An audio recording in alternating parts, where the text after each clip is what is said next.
just you get to choose.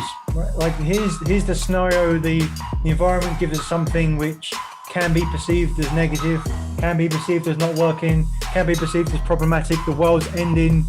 But we get to choose to see it like that, or we get to choose to see it as an opportunity. So clearly that it's my responsibility now to do that for other people. If I have information and, other people's success is my success and vice versa. Because you know what? Like, the challenges or the roadblocks are the journey themselves. There's no big things. It's all little things compounding on top of each other.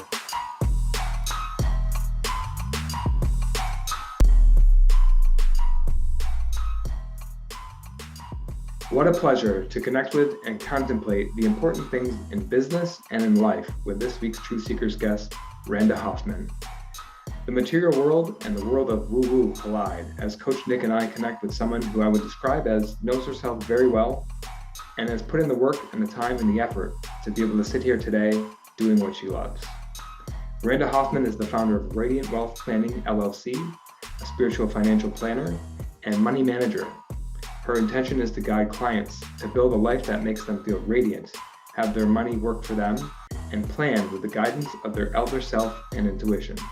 We talk more about that in this week's conversation. And all this fun, she sprinkles in some financial planning basics and money management.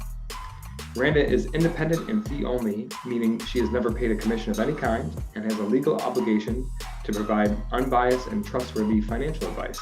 She's a fiduciary. See if you can spot my excitement in this week's conversation. And please enjoy Randa Hoffman as we touch upon some of my favorite topics on this week's episode of Truth Seekers. Thank you for joining us for another edition of Truth Seekers. We're rocking and rolling here in 2021. I almost said 2022. We're not quite there yet. We're almost there. We have Randa Hoffman joining us. Randa, thank you so much for joining us. Thanks for having me. Absolutely. And I'm super looking forward to this conversation because I know that you've recently made some sort of, I don't want to say change in your business, but something has occurred to you. And I'd like for you to start there and tell us more about that. Yeah. So, I started Radiant Wealth Planning as a very traditional firm. It was, I say it was wrapped in the traditional way. I was like, oh, I'm going to be different because it's going to be exclusively for women. Like, yeah, that's good, because that resonated with me, right? And I'm going along, chugging along, doing the business, and everything is hunky-dory. And I had a friend, she's like, separate than financial planning, than the business. She's like, Randa, I have these two business ideas in my head, and I just can't flesh it out. I'm like, well, how about we do this? I do a mind map for clients, and we figure out what they want their life to be, what their goals are. Let's do it with you, but I'm going to do something different. So what we ended up doing is a guided visualization. We went to go visit her elder self that has lived this amazing life already. And we asked her elder self, what about this life was so good? What did you do? Where did you go? Who are you with? What did you accomplish? And her elder self shared with this friend all this information. And so we came back to present moment and we created a mind map. And really the question is, what did she share with you? So we put it all down and we teased one of those items out. Did she tell you how she did this? And just ask her questions for that specific item. And we had action items, okay, for every month. And we touch base once a month. And she's like, I didn't even think I could do this. She's like, and I thought I would have to do this by January. I'll be at where I'm at. So basically she's 2 months ahead of schedule, whatever that is, right? She's 2 months ahead. And she's like, thank you. Thank you for showing me my potential. Thank you. So that's how that all started. And I did it for another group of ladies and they were crying. I'm like, oh my God, this is awesome. And then I did it for another friend and she's like, I've never shared this with anybody. Thank you. And I'm like, okay, that's it. I have it's almost like the universe is like, do you need more proof that this is good? Do you need more? And so I started dealing with my financial planning clients and here we are, spiritual financial planning. Spiritual financial planning. That's a coming together of two different worlds that don't normally collide, right? And I'm sure, well, I know Nick has questions and I have questions, but tell us more about, you said mind map. Is that what that was? Yeah. So what's mind map? Okay. So let me just make a statement. actually those two worlds do collide. It's sadly that people aren't colliding them. Yeah, I'm sure we'll come back to I that. agree. We will talk more about that. Yeah, yeah. A mind map. So I used a mind map. So in my past life, I was in IT, and I would use a mind map to write requirements for software developers. And so I used it that way. And I knew when I started the firm, I'm like, I really like the mind map. So it's your name in the middle, and it branches, it has different branches, and each branch has branches. So I created one branch for what your elder self shares with you. Another branch is what obstacles, another branch, what keeps you up at night. And then from there, we do branches of the year, and then the month, and then the week, and kind of like that. So you can move things around and tinker with it. It's really fun. It's fun seeing your life and finances in that way. It's friendly, yeah, it's really cool. Yeah, it's so cool the way you described that, because you've walked me through that process and I've been able to see it. So I just want to make sure the listeners out there, the watchers, get some sort of a imagery as you're describing it. And I'd like to get Coach Nick's thoughts on this, because this is really related to what we do as well. Quite often, Coach Nick and I say, we see the potential in our clients, the people that we coach, before they see it in themselves. We know all these answers, we know these things, but it's just asking the right questions or getting them into the right state to be able to see it themselves. Yeah. Would you agree with that, Coach? How do you make sense of that? Absolutely. Thanks for sharing that so far. Awesome stuff, Randa. In my previous career was in banking, and I had a boss that loved mind maps. So like every 10 minutes there'll be a mind map going on a whiteboard, or actually using the tool, whatever. But yeah, that took me back when you said that. But yeah, powerful, right? Because it's basically a visualized way of following a thought process. Right. If you can capture that, it's really powerful. Right. And Coach, to your point, what we do a lot of time is weave things back and forth in a conversation. So you come back to that, you have a point to come back to, and move forward based on that as well. But yeah, I think it's as you were sharing that, I work with a lot of people that are wealth planners, financial advisors, and it's interesting to see that starting point is often the starting point that we'll start as well. What do you want? Right. Like, well, and then obviously your very specific skill is like, how do we get there from a financial perspective? But as you said, there's nothing different. It's just, okay, well, that's that. I can give that my specific consulting and skill and experience on that part, but the starting point is the same, right? And Coach, you said we know what you want, but it's like what we know is that here's the principles of what you want, but we believe you know what you want specifically. It's so cool. Like it's just such good work, Yeah. right? It's just so important work, and I've found most of the time that people can't get there, at least initially, because they just haven't done it before, right? Do you find that, Randa? Do you ever get resistance from that as well? That's an interesting part. Do you find people that won't go there? Okay, so sometimes people don't even know what they want. Yeah. You ask them a question and they'll give you the very typical, well, I want to retire at 65. They'll give you the typical answer, that they think you work with a financial planner. So we're going to talk about retirement, saving for the kids. I want to save for vacation, the very typical answers. There's more to life than like those basic financial planning things are basic. It's very important. I don't want to negate that, because I do bring that in. But there's more to life than our soul, than just those basic things.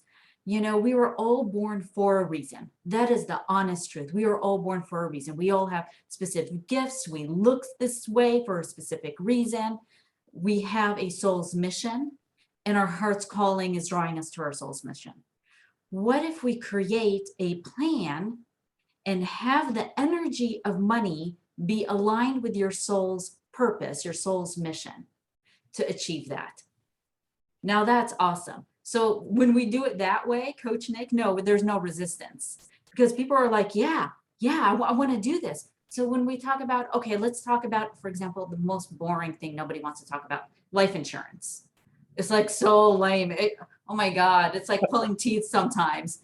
But now talking about it, well, let's get life insurance because we want to protect this life that you're building. Yes, I want to do that. I see the importance of it.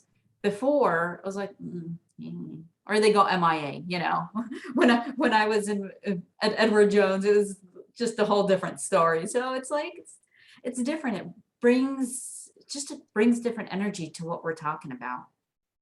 Oh, I love that. I love the energy of money. I love that. I often say money is just a tool, right? But I love that thought process. No, And it's not just a tool. Sorry to interrupt you. It has energy. Every single thing has energy. Money has its own energy, its own frequency. So let's tap into that frequency and let's make sure it's aligned with what you want. It's very powerful. It's very powerful. Yeah. Very Sorry. interesting. Yeah. No, Poor Coach Nick. He's like, I'm not going to say anything now. oh, it's awesome. This is my fascinated face. Oh, okay. Coach likes to be challenged. It gets him thinking. He and I have many conversations, as much as we do on camera, off camera as well. So I always like to get him thinking. But yeah, that's got me thinking of like, it's a frequency. I've never heard it called that before, but it's so true. Like everything in our visual field, in our auditory field, everything is a frequency. Everything is a wave. So I've never thought of money like that before. And I want to talk about this more because I feel like there is a hesitancy with people to really achieve their true potential, because it's almost like they feel unworthy of that success. And maybe said in a different way than what you've been describing, Randa, is that in order to achieve those things, it doesn't have to be money, but money's part of it. You have to provide value for people. So maybe that's where that frequency comes in, is if you want something so much, and if you desire, money for whatever sake, it could be financial freedom or to be able to spend your time doing more of the things that you love. In order to do that, you're going to be so driven to do that you have to make other people's lives better. That's how people pay you. It's a value exchange for what you're doing. So I think it's just a perception change for people who think, you can look at a billionaire right now and pick out all these things wrong. They don't treat their employees right. Right. There's all these different things of how money is evil. And that's part of the story. But the other part is like, in order to get to that level, you got to do something really, really well. Yeah. And maybe you don't want to get to that level. Maybe that it has nothing. Maybe your true desire is to work to be a single contributor. So you have no team, no employees, right? You're working for a team, a company that you so resonate with. And maybe that's your thing. But listen, we don't come with one desire, one heart's calling, one soul's mission. We have many, right? Like, for example, you might hear somebody that does this, and then they're loving this, and then they switch to some other career that they're loving, and you're like, wow. So we don't have one either, right? Yeah. Our previous guest just talked about that, right? Coach was just like, things change. And I came up with a statement or recited somebody else's statement, is that, we don't have to feel like we have to have a purpose in life, but we have to serve a purpose. And when we serve a purpose, you can serve different purposes at different times in your life based on the experiences that you have. And of course that changes as you get older. Yeah, exactly. And money itself is not evil. It doesn't have a good or a bad. Right. It's the human being that's operating these dollars. Are they doing it on a good or bad? And so people are like, oh, I don't want to be rich. Well, really, you're depriving from everybody else that's waiting for you to be rich. Oh, that's so good. I love that. And so if you don't want to be rich, that's awesome. Be rich so you can donate so much money. Right. Be a philanthropist. Let's get you rich so you can do that. And be careful what you ask for. It's not what comes out of your mouth. A lot of times it is, but it's the vibration that's in your subconscious mind, right? If you're saying, I don't want to be rich, you're saying I'm okay being poor. Right. Nobody's meant to be struggle. Why do you want to struggle? No, it's okay. It's okay. Yeah. It's almost like, I don't want to be rich. Well, why so selfish? Yeah. Like, what are you, as you say, like, what are you stopping being out there in the world? But you alluded to this a little bit, Coach. People feel like they don't deserve it. But I would also go further than that and say people don't feel like they deserve it, but they also don't think they could get it, or it's not available for them. That's just not who I am, right? If you do believe that at that level, then that's what that will be the vibration, right, that they would be putting off. And as you said earlier, Randa, like, people don't know what they want. They would tell you the basics. I find most of the time, if I ask people what they want, what they do, they'll tell you what they don't want, right? They'll immediately go to what they don't want. So, well, I don't want to be unhappy. So, well, yeah, no shit. Like, thanks for that. But that's the vibration, right? To your point, that's what they're looking at. Even if they go, I don't want it, that's what they're looking at. That's where their energy is going. And so we owe it to everyone, right? If you can see an opportunity to create more than you have, go create more than you have, because you'll be more than you are. And when you are more than you are right now, then you're able to give more back and contribute more and create something that's not there right now. Exactly. It's a very interesting, Yeah. the right way to think, to create that. And so, like, I think anyone that's in that spot owes it to everyone else to go as much as they can into that. Yeah. Yeah. And if you love your life, everything about your life right now, your relationships, your finances, everything, if you do a checklist, if you're like, I love it, I love it, I love it, I love it, then keep doing what you're doing. Okay. If you don't love it, and you can either keep doing what you're doing and you're going to keep creating more, because it's going to keep you where you're at, or you can change your energy and vibration. And now I say it's so easy, but it's not so easy. You really have to have a self-awareness, and that change and that self-awareness is what's going to get your life shifting. And yeah, I so agree with you. A lot of people, they might be like, oh, I'm not worthy, like, Coach Josh, like you were saying, or Coach Nick, like you were saying, I want it, but I don't know if I can even get there. Oh my God, it's not even possible. How do you know? You didn't even try. How do you know what your potential is? I think a lot of people are scared of failing. What if I fail? It's scary. It's scary. It's scary. It is. So much rewarding. Yeah, well, it might not be as scary as not trying, right? That's maybe the lesson in there, because you're guaranteed the same result at that point. Yeah. But yeah, I wrote down something earlier. You said soul's mission. You just mentioned the soul again. I just wanted to bring this up. So there's a band out there called The Killers. I'm sure many people know who The Killers are. They have a song called My Own Soul's Warning. Have you ever heard of that before? So the lyric goes, I tried going against my own soul's warning, but in the end, something didn't feel right. And this kind of loops this whole conversation about money together. Like, whenever we raise our standard, it starts with awareness, right? So if we want to turn something around, we know that something doesn't feel right to us. All right. So the only way to do that is to be aware of those situations that don't make us feel good. And the scary part is, once you get into that mode, you realize everything that doesn't feel good. But that's how it starts. And then you slowly turn that ship around. And this is where that momentum comes in. And just like this wave that can't be stopped, because you want more and more and more and more and more. And that's my theory with like the wage gap, or the wealth gap, is people who understand this attract more wealth into their life. And the people who don't even get started. Yeah. Yeah. And you know what? It's interesting, because I was sitting on the couch the other day. I'm like, I'm not my happy self. And I just, honestly, it sounds like, oh my God, she sounds a little crazy, but I'm having a conversation with myself. Why? What's going on? Well, I think it's this. Yeah, it's a little of this. What else is going on? So really just have a conversation to ask yourself, like, I'm not happy. I'm cranky. Man, God, I'm so cranky today. Why? Well, I have a little of a headache. Okay, well, drink some more waters and do this. I'm like, well, I think maybe there's something wrong, or, whatever it may be, just ask. But you're like, you have to have the self-awareness that there's something wrong. There's an uneasiness. There has to be a self-awareness of uneasiness, or you're not happy with your current state.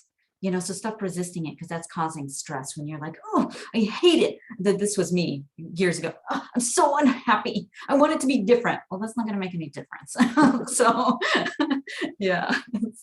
I love this thought process, right? Because it's, wow, it's so cute. I think emotions are cues for action. I think thinking like that is a practical application of what feelings you're having. I love the exploration process. So I think that you're hitting on, Randa, because most people can't do that because they haven't done it before. Not that they have the inability, but if you can start to train yourself to understand what those feelings are, and in the subtleties of them, you can start to see them earlier, and kill the monster while it's young before it takes over the city, right? So you can start to really know what that feels like. It's like, oh, what am I experiencing right now? And because it's easy just to blanket, oh, I'm feeling fearful. Okay, but is it really fear, or is it just uncomfortable? Or is it just really just a little bit awkward right now? And it just gives you more angles to work with when you can, because we're so complex, but we tend to simplify things because it's really helpful. That's where stereotypes come from, right? It's helpful. Because if we'd have to unpack like everything all the time, we'd never get anything done. But in order to get the real depth of experience, we've got to go to the intricacies of the individual and like what am I really feeling? What is it really about? And having the conversation with the help is a powerful thing. You can start to do that. You can guide yourself to a place you don't want to be. It's like sometimes I'm like, what is it I'm feeling right now? Like, why am I not super excited to go and do what I'm about to do? And like that other part of myself can see it and say, no, well, it doesn't make sense. What's wrong with you? And that in itself is a bad question. Then the other part of me goes, what do you mean wrong with you? There's nothing wrong with you anyway. And then you can slowly walk yourself out of a place that you shouldn't be. But then there's some other parts of that as well, which, you know, there's endless tools, but you want to go move your body, do something that's physical, focus on something that you want.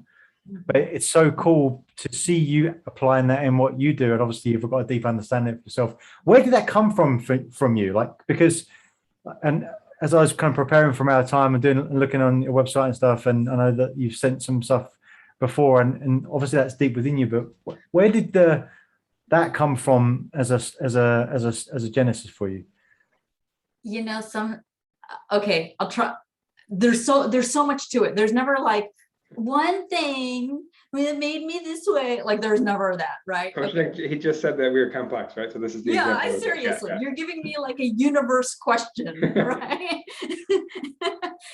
But you know, it's funny, Coach Nick, it's funny that you asked that, because I think I just realized, you know, we look at our past and like, oh, I had a really shitty childhood. I mean, very crappy childhood, like really, really bad. And I always had to be aware of how loud am I being soft? Where is my mom? Oh, is she angry? Is she mad? I have to stay away from her so she doesn't get mad at me. So super hyper vigilant of my surroundings. Okay, that was a survival. But you know what? Now as an adult, I'm super hyper vigilant of my emotions. I'm always, and so it's almost like I took that being super aware and reversed it on myself, like, oh, okay. But I'll tell you, even doing that, I still didn't even know what was going on in my subconscious mind, is what's deep down inside, until I started the firm. That brought more stuff. But you know, it really, really happened when I said, I'm going to be really diligent about my enlightenment. I really want to be really diligent about my enlightenment. Enough waffling, and I'll be happy. That's so crappy. Go deep down inside, crappy. Oh my God, it's getting really bad. Oh, I'm happy again. Like, enough with that. Enough. I'm creating a different life. I'm creating a different life, and I know where I have to go. I have to change if I want to go somewhere else. What got me here isn't going to get me there. So it's really understanding what goes on in your childhood. How can you switch that around and take it to your benefit? Really, really is. Mm-hmm. I've been meditating since I was 25, so I'm like a little woo-woo since then anyway. So I think that's one of the life hacks to figure some of that stuff out, right? Because when you spend time alone by yourself, man, there's no escaping some of that stuff, and it makes you face what it is that makes you the way that you are. And I think, you know, you can maybe see that as a negative or tough situations, right? But then all of a sudden you use that to your advantage, to just like, it's like a catapult. You just like pull the rubber band back and you're just shooting off into space. And to your point, you're changing your frequency. That's what you're doing. yes. And in the meantime, different stuff is being brought into your life. So that's awesome. And you know, honestly, Coach Josh, I mean, we've already learned a lesson. Why not use it? It's like, oh, I have all these awesome clothes, but I'm not wearing them. Why? You learned the lesson. Use it. Take advantage of it. You've learned it. Yeah. We can keep going and going. We might have to have you back on the show, Randa, but we're going to start to grab some takeaways here. Coach Nick, I'll put you on the spot first. What are you grabbing from this conversation, or where did you get to at the end here? The energy of the money, for sure. I wrote that down in big capital letters before I mentioned it, and then Randa very quickly gave me an upgrade, so I appreciate for that. That was awesome.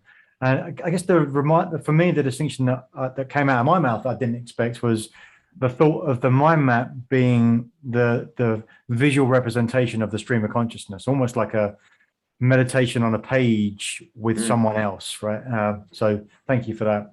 Oh, that's good. That is good. Cool. Thank you, Coach. Thank you for that takeaway.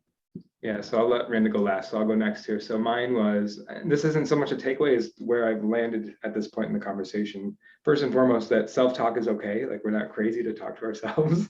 You can get a bad stigma, right? Of like, what is that person doing? They're crazy. No, that's how you figure out that's what meditation is, right? It's a lot of inner speak and just making sense of what your voices are saying to you. And my other one would be, give yourself some grace and some space, because once you figure this stuff out, once you get a little taste, you can't help but want more of it, and you want it to happen really fast. And some of it will happen really fast, but this is also a journey that will last years and decades, and just keep going and growing. So just recognize that, especially the bigger your desires are to change who you are and what you want to be, it's going to take some time. So grace and some space. Mm-hmm. So Randa, bring us home. Final word here. Advice, takeaway, conclusion from today's conversation. I do a lot of tarot cards and oracle cards, and it always came up, stop dimming your light. Stop dimming your light. And I'm like, I don't even know what that means. I'm happy, I'm out there, I don't know what that means. I just figured it out, and I want to share with everybody what it is really quick. Please. Embrace every quirky part of you and bring it to the forefront. When I embraced my woo-woo and be like, you know what? Not like I was hiding it, but I just brought it to the forefront and incorporated the whole of me. Oh my God, life just got so cool. It's just so cool. It is so much fun. And you get alive, and you're just alive, and you're attractive, and you're radiant. That's the thing. You're radiant. You just can't help but be yourself. And that's such a great message. Yeah. Randa, this is awesome. Thank you so much for joining Truth Seekers this week. We'll see you next time. Thank you, guys. Thank you. Thank you for watching another episode of Truth Seekers. We appreciate your interaction. So please comment, like, subscribe to YouTube, Apple Podcasts, or Spotify, wherever you get your podcasts. And if you want more, check out some of our links. Links to our masterclass, The Achiever's Mindset, and come join our LinkedIn group. And what do you want to see more of? Remember, we're here to share the simple secrets of successful. So help us do that. What do you want to see? What do you want to see more of? Thanks, and see you again next time.